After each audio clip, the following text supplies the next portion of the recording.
ზორია მუზენიდის ტრეველი. მთელი საბერძნეთი მხოლოდ თქვენთვის.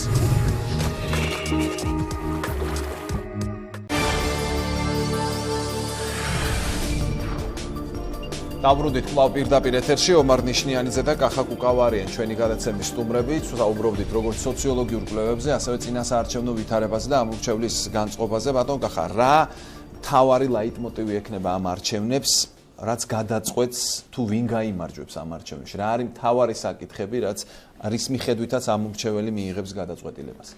გამარჯვება და მთავარი საკითხი მთლად ერთმანეთს არ უკავშირდება, მაგრამ მთავარი საკითხი მე ვფიქრობ არის სოციალური თემატიკა და მე არაერთ ეთერებში ბოლო დღეებში განსაკუთრებით ვითქვამს ეს, რომ ჩვენი პოლიტიკური დისკუსია აცდენილი არის საერთოდ რეალობას. გუშინ წინ მიმიწვიეს ერთ-ერთ ეთერში Brexit-ის თემაზე, იმის წინ მიმიწვიეს ვიზა ლიბერალიზაციის თემაზე.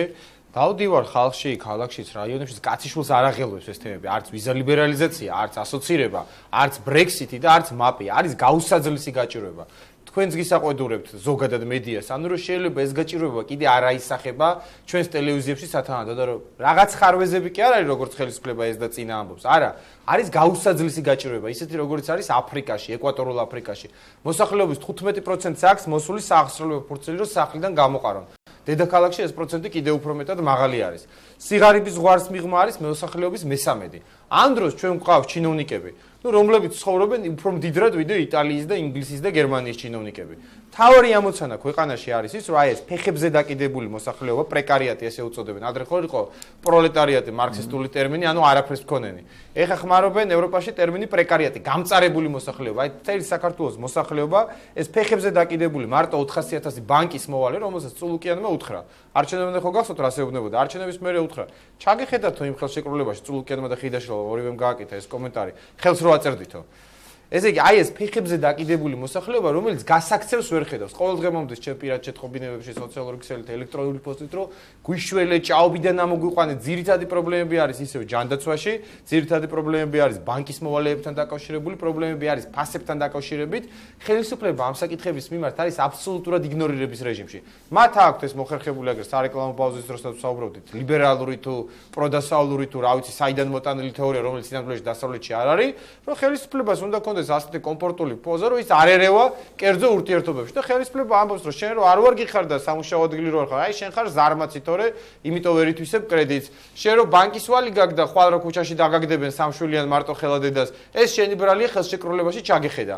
თავარი ამოცანა ჩვენ მოსახლეობას არ ვპირდებით ეს ტყუილი იქნება არც საგარეო პოლიტიკაში და არც რაღაც სხვა მნიშვნელოვან გარღვევებს. საქართველოს თავარი ამოცანა არის, რომ გაჭირვებული სიღარიბის ზღვარზე მყოფი მოსახლეობის 80%-ისთვის, 90%-ისთვის შემოღებული იქნეს პროგრამები, რომელიც გამოიწვევს სიმდიდრის გადანაწილებას. დღეს სიმდიდრის გადანაწილება ქვეყნის ეროვნულ სიმდიდრეს გულისხმობ, ხდება ძალიან უსამართლოდ. ჩვენ გვყავს ჩინოვნიკები, საპარტნიორო ფონდის დირექტორები და სხვები, რომლებიც იღებენ 25,000 ლარს თვეში. პლუს თავის ბონუსებს და ჩვენ გვყავს ქართული ენის და ლიტერატურის მასწავლებლები მაგალითად სკოლაში, რომელიც 200 ლარს იღებენ და პროფესიონალი ასე ვთქვათ, კიდე ექიმები, იმაზე არ ვსაუბრობ, დამხმარე პერსონალზე. ექიმები, რომლებიც ასევე 200 და 250 ლარს იღებენ თბილისის კლინიკურ საავადმყოფოებშიც კი. აი ეს ძალიან დიდი სხვაობა, ძალიან დიდი ესე ვთქვათ, ზღვარგადასული უსკრული, რომელიც შევარდნაძის, სააკაშვილის, ივანიშვილის მთავრობებში ხდება. ეს უნდა იქნეს დაყვანილი ზომიერებამდე და სამართლიანად. ჩვენი გადაცემა დასასრულისკენ მიდის და ბატონმა ომარმა რა შეუძლია რომ გითხრას ციტირებ ფეხებზე დაკიდებული მოსახლეობა და კონკრეტულად ბანკის მოვალე 400,000. კი ბატონო. ისმენთ. ნუ ახლა ახაც უნებრივია ვერ დავუშლით ჩვენ თქვა ის რაც თქვა და ერთი სიმართლე თქვა რომ სოციალური თემა რა თქმა უნდა გადამწყვეტი იქნება. ეს ერთ-ერთი გადამწყვეტი ერთ-ერთი ახლა მე არ ვამბობ რომ მარტო სოციალური თემა არის, უნებრივია ჩვენ უნდა დავიწყოს არც ეროვნული და არც სხვა ფასეულებები, მაგრამ ნუ სოციალური თემა ერთ-ერთი გადამწყვეტი იქნება. თუ ქვეყანაში საშუალო ფენა არ გაჩნდა, საშუალო ფენა თუ არ გაჩნდა, მაშინ არჩევნების ფარზე იქნება. ღატაკ მოსახლეობაში არჩევნებიც ყოველთვის არის ესე რა, საეგებიო. ეს ბუნებრივი არის, ხო? აუნჩეულს არაფერი არ აქვს და შენ ერთ გადაგდებულ უკმაზე რაღაცას წამო, ეს ყველა ქვეყანაში ასეა. ამიტომაც თუ გვინდა ჩვენ არჩევნებში ის კვლევები და ზოგადად შედეგი იყოს დაიდეს რეალური, მაშინ მოსახლეობას ბუნებრივია უნდა ქონდეს შესაძლებლობა რომ საკუთარი არჩევანი გააკეთოს, სხვა სი არ იყოს ჩამოკიდებული და თვითონ გააკეთოს არჩევანი. ჩვენ აქეთ ბუნებრივია რაღაცები გადავდგით და არც ისე არის მე რასო ყოველთვის ასე ვთქვი, არც ისე ცუდათაა საქმე როგორც ოპოზიცია ხატავს, მაგრამ არ შეიძლება ისე მთლად კარგად იყოს საქმე, ზოგიერთი რომ აცხადებს, ხო, მაღალი ტრიბუნიდან. ამიტომაც მე ასე ვფიქრობ, ჭეშმარიტება ალბათ სადღაც შუაში ან შუაზე ცოტა ზემოთ იყოს.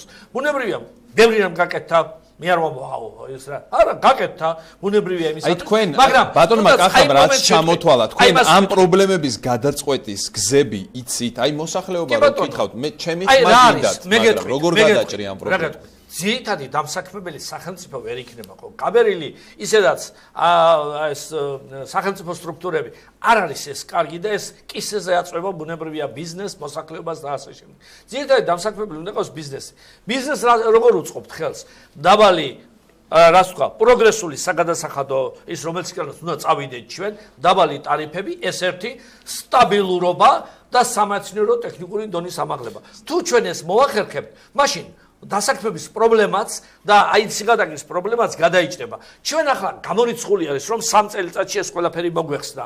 თუმცა ის რომ დღეს მეტი ფული იხარჯება და ჩვენ ვხედავთ სავსე ვთქვათ საზოგადოებრივ თავშეყრის ადგილებს, გასართობ ცენტრებს, ესეც არის რომ რაღაც ფული ალბათ დატრიალდა, გაჩნდა, თუმცა ეს საკმარისი არ არის ბუნებრივია.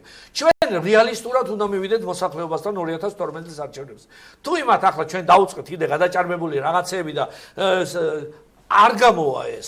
დღეს ამორჩეველი, ეხლა ვთქვი და ვიმეორებ არის გაცილებით უკვე დალაგებული გაცნობიერებული და გათვითცნობიერებული და მას რატომ გონიათ რომ ეს ამომრჩეველი თქვენ მოგცემთ ხმას არის არჩევანიც მეტიც აქვს სხვათა შორის თუნდაც ჩვენ კოალიციას და მთავარი ის კი არ არის ვიღაცა მოვიცილოთ დღეს არამედ ცოტა დადინჯებული ჭკუით დავფიქრდეთ და რომ გვეუბნება თვალებში ჩავხედოთ იმ ნებისმიერს კახა იქნება ომარი იქნება თუ ბიკენი თუ შალვა იქნება რომ მოვა უნდა მოვწყეთ ჩვენი მოსახლეობის ზოგადად დეფიციტი კრიტიკული აზროვნების არის ეს სამწუხაროდ მაგრამ მაქსიმალურად უნდა შევეცადოთ ჩვენ vicnot მომსვლელი ნებისმიერი ვინც არ უნდა იყოს რომელი პარტია რას გვპირდება და რა არის რეალური მასში მე მგონია რომ ჩვენ წინ წავედით ამის 3 წლის განმავლობაში ჩვენ ის გავაკეთეთ ბევრი შეიძლება ცათამბჯენები ვერ და ჯიღა ვერ დავადგით რაღაცას მაგრამ ის მაინც გავაკეთეთ რომ ამომრჩეველი გაცილებით გაცნობიერებულია და ჩვენ ვერ მივალთ მასთან თუ ჩვენ რეალისტური რაიმე მას არ უთხარით არა ის რაც თქვათ ხვალ იქნება ზეг იქნება რეალური რა გავაკეთეთ და რეალისტური რა უნდა გადავდგათ ხვალნაბი გასაგები აი ესეთი თუ იქნა მაშინ ყველაფერი კარგად მადლობთ ომარ ნიშნიანიძე და კახა შვენიერი ოპოზიციონერი იქნებოდეთ ისე ბატონო ომარ შეაქციეთ ზურგი მაგოცნებას და შემოგვიერთდით გარწმუნებულ ოპოზიციაში მადლობთ გალცემაში სტუმრობისთვის დღევანდელი ეთერი ამით დასრულებულია რამდენიმე წუთში რვიანი ნინო შიშილაშვილთან ერთად